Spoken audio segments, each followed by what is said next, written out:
안녕하세요. 무명의 그리스도인입니다. 오늘은 지난번 시간에 있었던 그러한 기독교 전통 가운데 잘못된 그러한 장로 그리고 단일 감독 체제에 대해서 어떻게 생기게 되었는지 알아봤는데요. 오늘은 이제 장로들이 일반적으로 사제라고 불리게 된 그 유래에 대해서 앞서 설명드렸듯이 그것이 어떻게 사제의 역할이 구체적으로 변화가 되는지 알아보고자 합니다. 자, 중세 전까지 장로들이 감독의 조력자였죠, 그죠? 자, 감독을 선출을 하고 감독이 되는 순간 이제 이 강력한 성직자, 이 성직자 제도, 자, 장로들보다도 가장 권위 있는 그러한 수직적인 위치에 놓이게 됩니다. 자, 이 사상이 성직자와 평신도 사이의 틈을 더 벌려 놓았고 그것이 평신도가 성직자에게 의지해야 한다는 건전치 못한 전통을 만들어냈다고 했죠. 이 감독의 조력자로서만 역할을 하던 장로가 중세 때는 변화가 일어납니다. 이 감독들이 정치적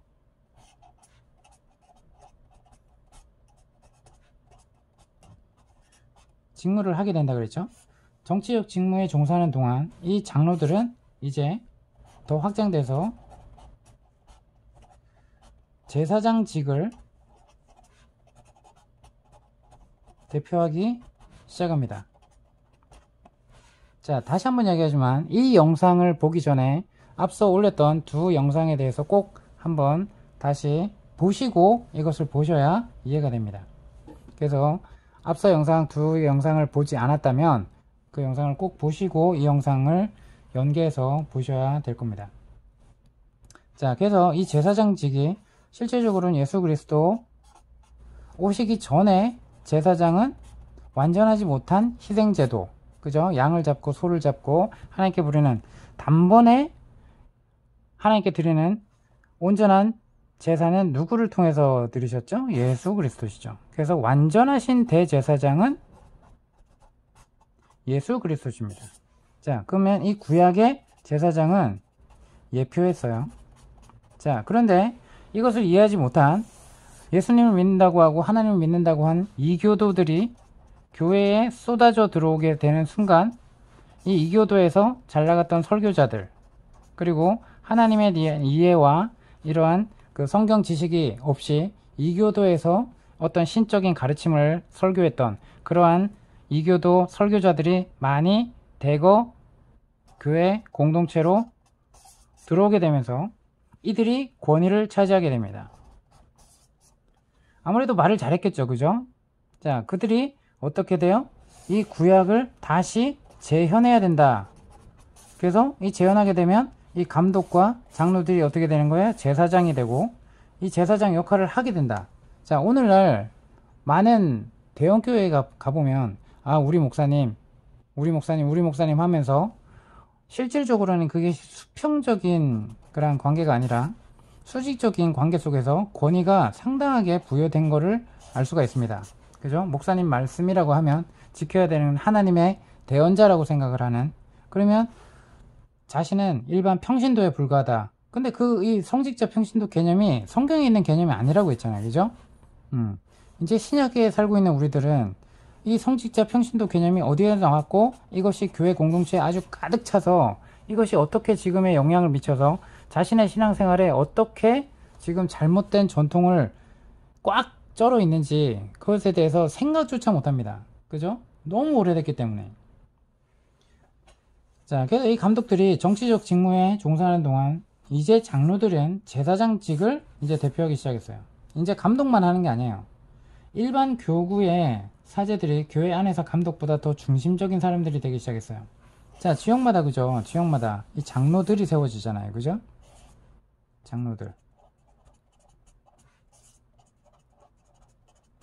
장로들이었어요. 장로 한 명이 이 교회를 쥐락펴락 하지 못했습니다. 자, 그런데 이 장로들 중에서도 또 이제 감독을 세웠었다고 이제 앞서 영상에 설명을 했습니다. 자, 4세기 중반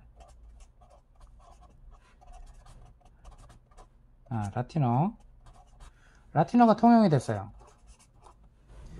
이때부터 사제는, 자, 요거를 한번 적어 볼게요.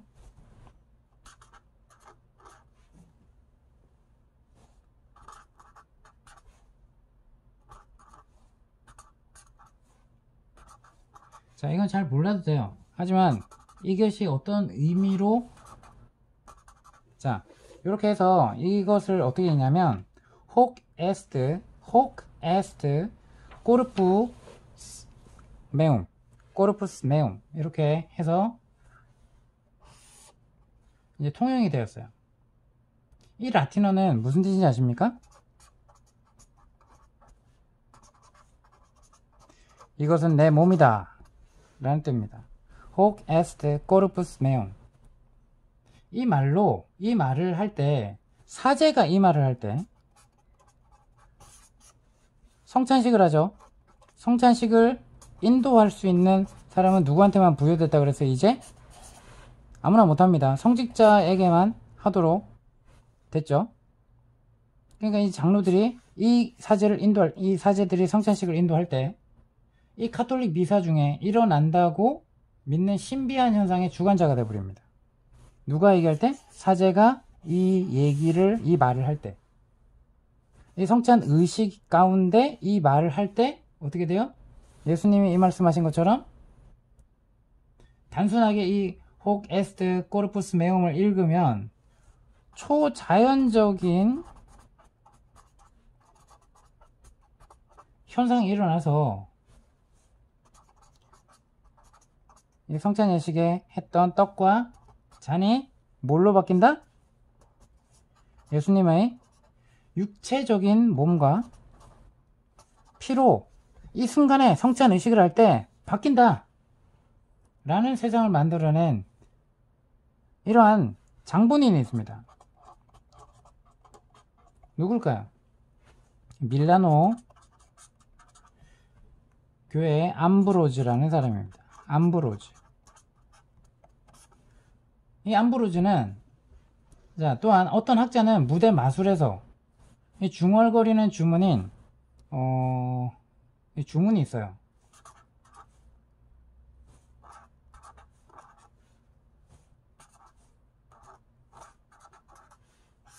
호커스 퍼커스라는 말입니다. 호커스 퍼커스. 이게 호c est corpus meum에서 왔다고 말을 해요. 자, 이거는 주술이죠, 그죠? 우리가 예수님 믿으면서 주술을 믿습니까? 이 주술은 어디에서 하는 행위예요? 이교도에서 하는 행위죠, 그죠? 그럼 이거를 이렇게 한다고, 이들이 제사장 역할을 한다고, 그리고 이런 성찬 의식을 주도할 사람이 이들이다 라고 정해지는 순간부터 이것이 전통이 되어서 지금까지 내려오는 겁니다. 이 암브로즈에 의하면 사제는 하나님이 내려오셔서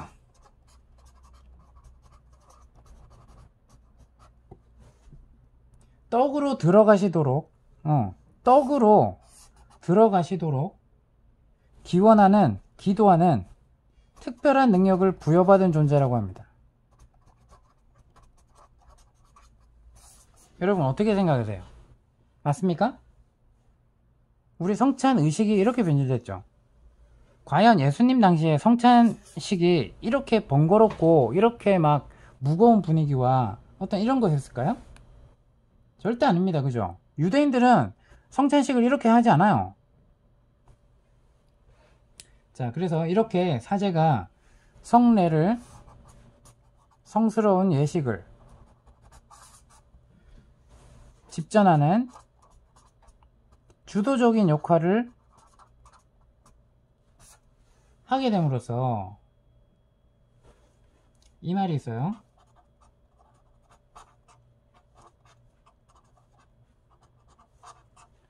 자, 적어볼게요.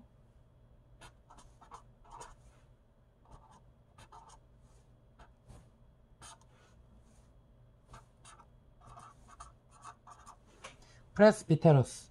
이 말이 뭐가 돼요? 프리스트가 됩니다. 아시겠죠? 이 말은 뭐예요? 성직자란 말이죠, 그죠? 그래서 결과적으로 라틴어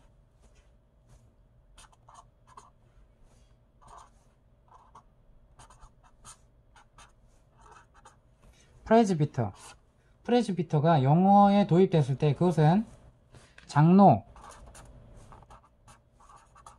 엘더 이런 뜻이 아니라 뭘로 바뀐다? 프리스트라는 뜻이 되어버립니다. 사제라는 뜻이 되어져 버려요. 그래서 로마 가톨릭 교회에서는 사제가 지역의 장로를 일컫는 말로 널리 사용되었죠. 여기까지 이해하셨습니까? 자, 말도 안 되죠, 그죠? 사제가 성찬 예식을 주도하게 되면서 이것을 주문처럼 외울 때 하나님께서 내려오셔서 이 사제가 이 말을 할 때 하나님께서 내려오셔서 떡과 잔에 들어가셔서 그 순간 주님의 몸과 피로 바뀐답니다. 그것을 행하는 특별한 능력을 부여받은 사람이 누구다? 사제다. 이게 이렇게 되었습니다. 여러분, 여기에 어떻게 생각하십니까, 여러분들? 여러분이 그리스도인이라면 이 전통이 교회 안에 남아있다고 생각하십니까? 이것은 없다고 생각하십니까? 이러한 개념이 있나요, 없나요? 자, 여러분, 우리 모두는 주님 앞에 모두가 동등한 주님의 백성이요 왕같은 제사장으로서 역할합니다. 초기 그리스도인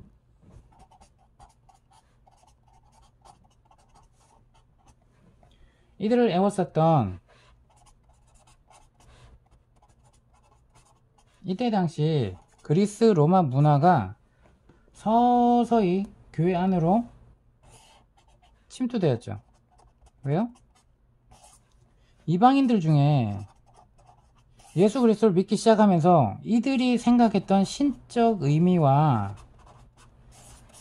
하나님을 인지하는 이것이 갑자기 바뀝니까? 아니죠, 그죠? 자동적으로 막 컴퓨터 프로그래밍 하는 것처럼 하나님을 그대로 인식하고 막 이렇게 합니까? 아니면 이 이름만 바뀌어서 이교도의 하나님이 이교도 방식의 하나님으로 그냥 이름만 바뀐 겁니까? 그리고 교회 안에 그들과 나도 하나님 믿는다 라고 얘기를 하는 거죠.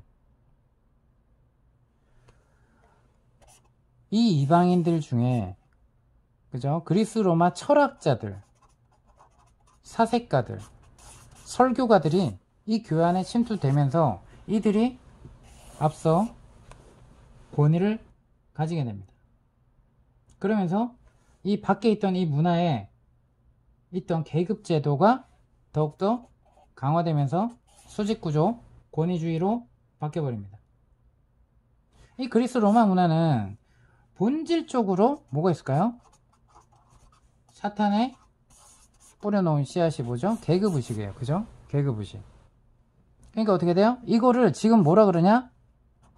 아무리 얘기해도 조직화되고 시스템화된 기성 교회의 사람들은 어떻게 믿어요? 자, 이것이 잘못된 이교도에서 온 문화고 정말 이거는 그리스 로마 문화다. 이런 계급의식으로 목사님을 바라보고 안 되고 목사님을 우상화시키면 안 된다 라고 얘기를 하는데도 불구하고 뭐라 그래요? 아우, 교회 안에 뭐가 있어야 된다 그래요? 질서가 있어야 된다 그래요. 당연히 성령 안에서 질서가 있습니다. 성령 안에서. 이것이 사도 바울은 신약 성경에 수차례 얘기를 해요. 질서를 지켜서 하라고. 그런데 중요한 건 이 질서는 수직적인 관계와 지금 여기서 말한 이교도식의 계급의식이 아닌데도 불구하고 이것이 있어야 된다라고 생각을 합니다. 그것이 이그나티우스부터 시작했던 이러한 전통으로 자리 잡게 된다는 것입니다. 그래서 새로 회심한 사람들이 이 문화를 그대로 갖고 있었기 때문에 문화적 배경을 신자들의 공동체 속으로 갖고 들어왔을 때 이런 영향이 자연스럽게 스며든단 말입니다. 자, 이들은 진정한 회개를 한 겁니까? 아니죠. 성경에 대한 전체적인 계시적인 관점이 없었어요. 예수 그리스도가 구약의 예표이고 그 다음 완성 대신 그죠? 실체다라는 이 기본적인 초대 그리스도인들을 갖고 있던 유대 공동체에서 이방 교회로 넘어가면서부터 그죠? 이들이 잘못된 개념을 교회 안에 가져오기 시작합니다. 인간의 계급의식과 공식적인 사역은 예수 그리스도의 교회를 제도화하기에 이릅니다. 제도화가 돼버려요. 근데 이것이 전통이 돼버려요. 자, 그래서 4세기에 가서는 이런 요소들이 한때 살아 숨쉬던 하나님의 에클레시아, 거룩하게 구별된, 세상 속에서 세상과 구별된 거룩한 존재, 완전히 세상의 사단에게 길들여진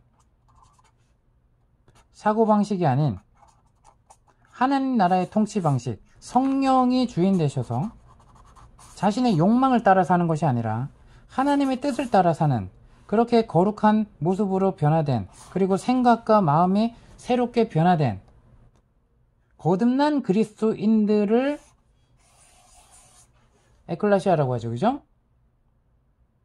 그래서 에클레시아, 그 안에서 모든 믿는 자가 각기 기능을 발휘하고 성령의 인도함을 받고 유기적으로 움직이고 모두가 자기에게 하나님을 체험한 삶을 나누는 이러한 사역을 하던 교회의 모습이 이제 어떻게 돼요? 사라지게 됩니다. 너무 중요한 거예요. 제도화되고 전통이 되고 한 사람에게 권력이 집중되면서 이 성령이 원래 원하셨던, 하나님이 원하시는 교회의 모습들이 없어져 버리고 그 성령의 역사가 이제 인간적인 제도로 인해서 모습을 감춰버리는, 그 성령의 역사를, 동맥을 경화시켜버리는 그러한 일이 벌어집니다. 5세기에 가서는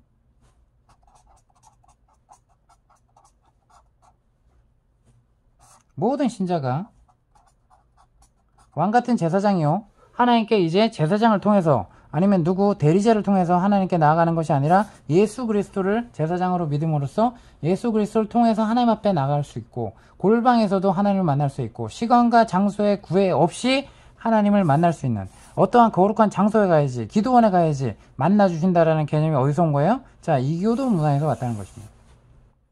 그것이 구약에 예수님 오기 전의 모습이니까 어떻게 돼요? 구약에도 거룩한 장소가 있었죠. 그죠? 그리고 거룩한 제사장이 있었어요. 이들의 특별한 의식을 집행하는 그러한 제사장 제도가 있었죠. 희생 예물을 드리는, 그죠? 희생 제사 의식이 있었어요. 자, 이건 다 이교도하고 거의 비슷해요. 그죠? 개념은 비슷합니다. 그러니까 이교도가 성경을 볼 때 어떻게 돼요? 아, 구약을 그대로 재현해야 된다. 그러한 존재가, 제사제도가, 그리고 이걸 집행하는, 의식을 집행하는 사람이 있어야 된다 라고 해서 성직자 개념을 만들어지게 되는 것입니다. 그래서 5세기 가서는 모든 신자가 왕같은 제사장이라는 개념이 그리스도의 관습에서 완전히 자취를 감추게 되죠. 하나님께 가는 통로는 이제 성직자 계급에 의해서 좌지우지하는 거예요. 자,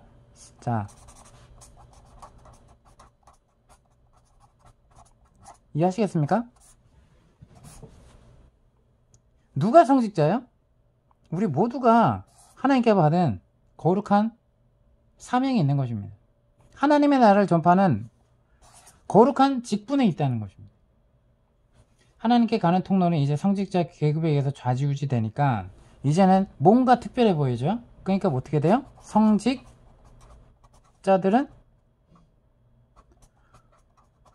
뭔가 달라야 되니까 독신제도가 시행이 됩니다. 그리고 가끔 있었던 성찬 의식이 정기적인 습관이 되어버려요. 교회 건물은 이제 향과 연기로 덮이게 됩니다. 이교도 관습이 서서히 침투돼서 이제 완전히 잠식돼 버린다는 거예요. 이제 성직자의 기도는 앞서 얘기한 것처럼 주술로서 그들이 특별한 능력을 받은 존재라고 구별하기 시작합니다. 그리고 성직자를 평신도계에서 분리하는 아주 작지만 중요한 칸막이가 소개되기 시작합니다.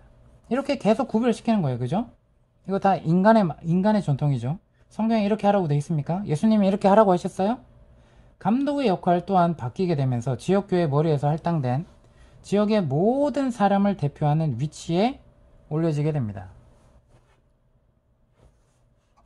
그 존재가 뭐라고요? 감독. 이 감독들은 로마 총독들이 본디오 발라도처럼, 그죠? 로마에 속한 이 총독들이 담당 지역을 배정받아서 이 담당 지역을 다스리죠, 그죠? 그렇듯이 지역에 있는 교회 공동체에 다스리게 됩니다.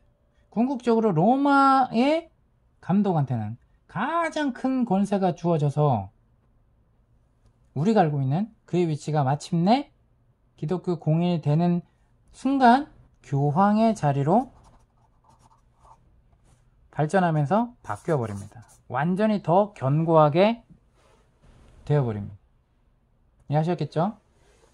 그래서 앞으로 이제 계속 이렇게 전통의 잘못된 부분, 유래를 설명할 텐데, 다음 시간에는 콘스탄틴과 로마의 계급 구조, 그들이 어떻게 교회를 타락시키는 중요한 역할을 했는지에 대해서 또 소개해보자 합니다. 오늘 이렇게 또 얘기를 했는데, 주술적인 그러한 행위를 할 때, 그리고 성찬 예식을 주도하는 역할이 됐을 때, 그 개념은 하나님께서 그 주술을 하는 순간 하나님이 내려와서 떡과 잔에 들어가셔서 주님의 몸과 피로 바뀐다는, 그걸 시행할 수 있는 특별한 능력을 받은 그런 존재가 사제다, 성직자다 라는 개념이, 그러한 이계도 개념이 교회 공동체에 들어오게 되었다는 것입니다.